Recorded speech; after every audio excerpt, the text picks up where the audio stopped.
Going on? It's Tyler over here. Well, over here is Holden. Over there is Tyler. What's up, buddy? Got a whole bunch of movement going on in the NFL draft. We'll discuss that. Coming up Thursday night, we got so many of these bets that have been in for a while now, Tyler. And hopefully they're going to pan out. I mean, you guys got me on Shador to the Saints. We'll see if the Steelers take a quarterback.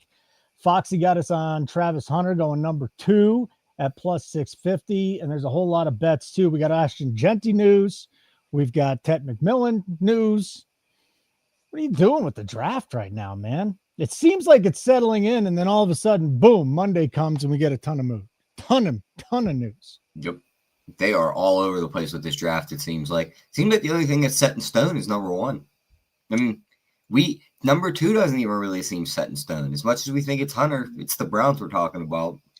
They might just revert to everything. Take Shador, take Abdul Carter. So for our sake and the big number we get, I hope it's Hunter, but we shall see. And then after that, who knows what's going to happen? I mean, Genty's all over the place.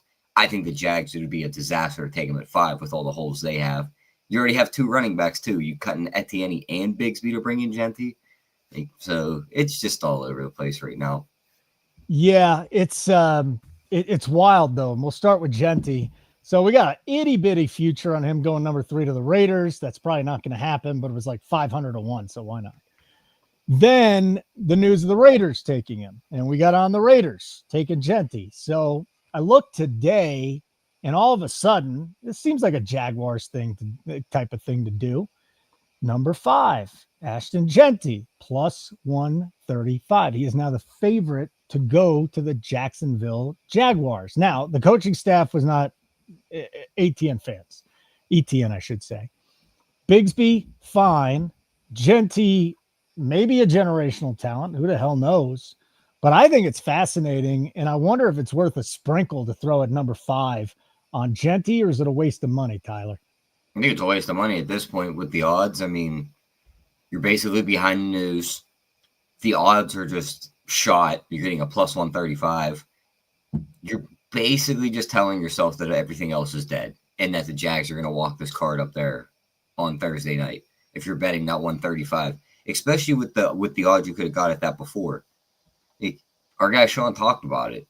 So maybe the Jags were in play for Genty, and we kind of just brushed it off. I mean, I still don't think they draft him, but you just can't bet it now. I mean, you're basically just trying to chase your tail if you're betting it now. I think it's asinine if the Jaguars take him. I really do. Yeah. There's so many other holes that they need to fill there in Jacksonville. You can't tell me the new GM and new head coach are the first thing they're going to do is draft the running back. No. Mason Graham probably goes there, the defensive tackle out of Michigan. But again, bad organizations make bad moves. This would be a really bad move. Now, with the Raiders taking Genty at 6, I understand it. Again, bad organization, trying to get going. They've got some weapons in the passing game. The big issue here is what? The big issue is the running back. They had Josh Jacobs. They don't have him anymore. They actually could use some help in a passing game. And then defensively, they're a disaster. I still don't think the Raiders should take Genty at 6. I think they're going to, Tyler. I don't think they should, though. I don't think they are. I still have this thought in my head. And now there's another team involved in this, too. I think the Bears are going to trade up and get them. Denver's making calls. They want to move up in the first round. Maybe they're higher on Genty, like way higher on their board on Genty than they are Hampton. Maybe they just try and go all the way up and get Genty. At number 5, then they trade with Jacksonville because they're not going to trade with the Raiders. The Raiders are not trading with the Broncos. That's just not happening out in the AFC West. You won't see it happening. So I think if the Broncos do move up, and I don't think that they do, I think it's got to be the number 5, and then Genty would be the number 5 pick. Yeah. Okay, next. This was fascinating. What about number 4, though? What about number 4? Couldn't you see someone going all the way up to 4 to get him? I mean, I think 4, the Patriots are just kind of hanging out there. They signed all these defensive pieces. Unless they draft the O-lineman that early, there's nothing really on the board for them. I don't see it. I just don't see it. Jabroni Clyde, what's up, buddy? Pittsburgh needs a quarterback. Yeah, Tyler got me on that. Nuke the House, Matty. Don't the Raiders need a receiver? They need everything bad. They do. They got Bowers. They do need a receiver. Devontae Adams was gone last year. They need a running back. They probably need offensive line help. They need defensive help. The Raiders need help so many places. It doesn't make sense to take Gentry. But at number 4, so you think that the Patriots might actually get out of that? I have a hard time thinking they're not taking Will Campbell. I mean, I think they should take Will Campbell, but the right price, back up a few picks, gain more assets, and then they could just trade right back up into the top 10 if their guy slides. So what if they're the only team that's mocked Will Johnson in the first, let's say, 8 picks? What if the next team that wants a lineman loves the Oregon State guy more? They could back up from 4 to, say, 20, and then move back up from 20 to, say, 9 and come get their guy if they have to. Well, the number 5 spot is pretty interesting, too. And our buddy Connor Allen, who we had last week. So, Tet McMillan, he was 50 to 1 on FanDuel to go number 5. Here we are again with the Jaguars. He's down to 10 to 1 at DraftKings, 7 to 1 at FanDuel. So while everybody's beating the drum for Ashton Genty to the Jaguars, what about Tet going to the Jaguars? Again, they could use another wide receiver, pair him with Thomas, right? They need a lot. I still think they need defensive tackle. I think it'd be silly to take Genty there.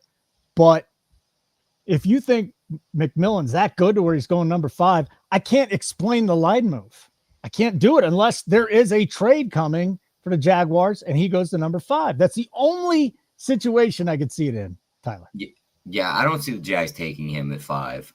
I think the only realistic spots he goes in the top 10 were 4 before Diggs signed with New England. I don't think he's getting drafted number 4 overall now.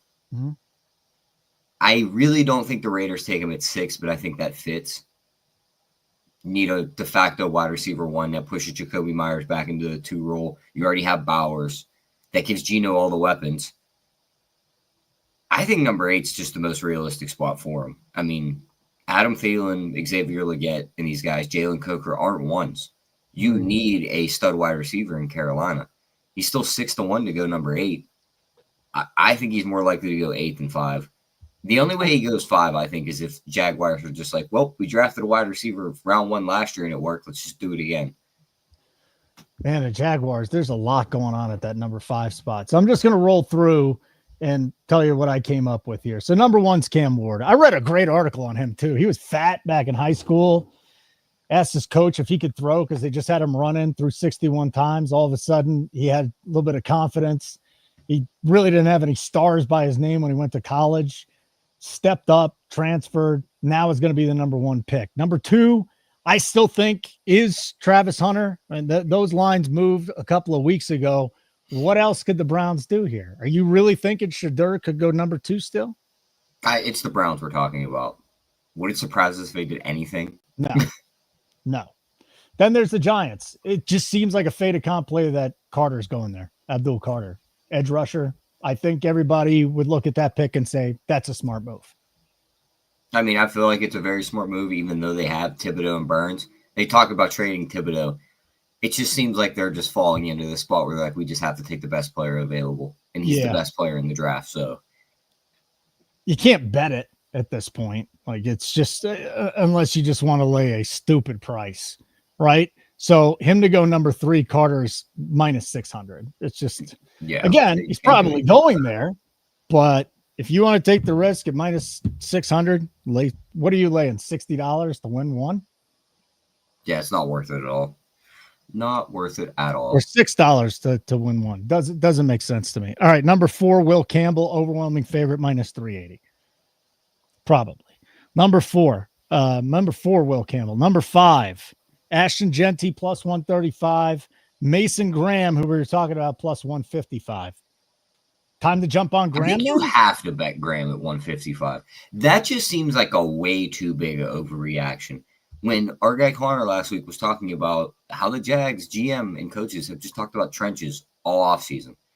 Now they're just going to pivot and go draft a running back? Yeah. I think it's interesting, though, if you want to have a little draft strategery here, Genty's plus 135. Graham is plus 155. You would think that one of these two guys is going to be taken. Just here's what you do. What book are you getting the 155? Squeak out a little profit here. Plus 35 for Genty, plus 55 for Graham. Squeak out a profit. Bet them What both. book are you getting those numbers on? DraftKings. All right. Well, you bet the Will Campbell plus 150 on DraftKings, and you bet the Genty plus 185 on FanDuel, and you walk away with at least half a unit profit. There you go. Unless the Jags just decide they're going to take someone else. No, we do a little arbitrage betting. Is that what we're talking about here? Yeah. Number 6, Genty's minus 125 now. That number really moved. Actually, they got strange there. I was going to say just another hypothetical for number 5. What about Tyler Warren? But they have Brenton Strange there. He'll be the tight end. Yeah, the Genty number again came back down to earth. I think it might have even hit minus 175. Now it's sitting at minus 125, and Membu is at 3-1. Number 7 pick, Membu, plus 150. Tyler Warren, plus 275. I think Membu goes there, plus 150. Number 8 pick, Jalen Walker, plus 130. Again, I mean, we're getting a plus 130 there. I would think that that might actually be worth a bet, but the numbers probably come so far down that it would hold me off of it. Walker's going number 8. It's either Walker or McMillan in my eyes. Shadur Sanders to get drafted by the Saints, plus 275 at 9. Michael Williams is 5-1. We'll take the 275. We're on it like plus 650, but I don't think that's bad. And then number 10 is the Bears, Tyler Warren, 350, Genty, 425. Michael Williams all the way down there at 9-1. Can you see the Bears taking Williams at 9-1 as an edge rusher at number 10? No. Okay. Their defense is already solid. That's not what they need.